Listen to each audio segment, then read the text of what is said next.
The crystalline halls of the Zephyrian Palace shimmered with bioluminescent light as Princess Aelena stood before her father's throne. Her four eyes wide with something the Emperor had never seen in his daughter before: genuine fear. "Not him, father. I'm terrified of that human warrior," she cried, her translucent skin flickering between purple and pale blue, betraying her panic. Emperor Vexthor's mandibles clicked in confusion. His daughter had faced Krellian death squads without flinching. She had negotiated with the Hive Queens of Sector 9, while their warrior drones circled overhead. She had even laughed when the void serpents of Cassiopeia threatened to consume their star system. "Aelena, you speak of a single human?" The Emperor's voice resonated through the throne room. "We have enslaved entire colonies of their kind. They are weak, fragile creatures who die if you so much as look at them incorrectly." "You haven't seen him, father." Aelena's voice trembled. "You haven't seen Adam." 3 cycles earlier, the Zephyrian Empire had made what they thought was a simple transaction. They had purchased a human warrior from a slave market on the Outer Rim, one of the few survivors from a destroyed colony ship. The purchase was meant as entertainment, a curiosity for the princess's coming-of-age celebration. Humans were known throughout the galaxy as soft, short-lived creatures, whose only remarkable quality was their stubborn refusal to accept their place in the cosmic hierarchy. Adam had arrived in chains, his dark hair matted, his brown eyes hollow with exhaustion. He stood at barely 6 feet, diminutive compared to the 8-foot Zephyrians. His skin bore scars from battles lost, and when the guards threw him into the arena for the first exhibition match, the crowd had laughed. They stopped laughing 47 seconds later. The Krellian champion, a creature bred for combat with 4 arms and titanium-reinforced bones, had entered the arena with the confidence of 300 victories. Adam had no weapons, no armor, nothing but the chains still hanging from his wrists. What happened next became legend whispered in fearful tones across the palace. Adam didn't fight like other species. He didn't rely on superior strength or natural weapons. He moved with a calculated fury that the crowd had never witnessed, using his environment, turning his chains into weapons, exploiting every microsecond of hesitation. When the Krellian champion lunged, Adam sidestepped and wrapped the chain around its throat. When it tried to overpower him, he used its own momentum to slam it into the arena wall. The fight lasted 4 minutes. The champion didn't survive. "He is efficient, father," Aelena explained, her voice barely above a whisper. "Not brutal, not savage, efficient, like he solved an equation rather than fought for his life." The Emperor waved a dismissive hand. "So he defeated one opponent.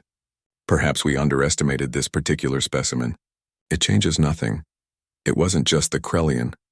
Elena's skin pulsed with distress. "You sent 12 more champions. Varaxian berserkers, Nexonian assassins, a void-touched warbeast. He defeated them all, father. And with each victory I watched him. He doesn't fight with rage. He fights with math. He calculates angles, leverage, timing. He studies his opponents for weaknesses like a scientist studies specimens."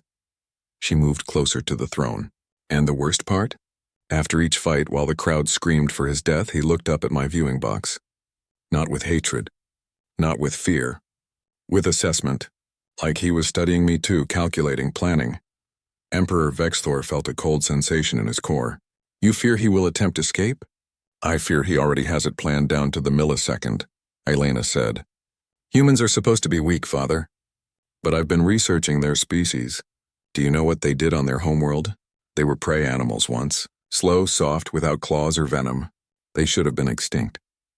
Instead, they became apex predators by outthinking everything that hunted them." She pulled up a holographic display. "They didn't evolve speed, they evolved endurance. They chased their prey until it collapsed from exhaustion. They didn't evolve armor. They evolved medicine, healing from wounds that would kill most species. They didn't evolve strength. They evolved cooperation, hunting in packs with communication so complex we still don't fully understand it." The Emperor stared at the data scrolling before him. Human persistence hunting, human pattern recognition, human adaptability. And Adam, father? He's not just any human. He was a military strategist before his colony fell. I accessed the slave market records. The Dominion destroyed his colony, killed his family, and he's been sold 4 times to 4 different species. Each time his masters ended up dead within 3 months. Natural causes, they said. Accidents. Aelena's 4 eyes locked onto her father's. "He's been in our palace for 1 month. I've had nightmares for the last 2 weeks. Dreams where he's standing over my sleeping pod, those human eyes calculating, deciding if I'm an obstacle or a tool in whatever plan he's formulating. At that moment, alarms shrieked throughout the palace. The Emperor's communication implant buzzed with frantic messages.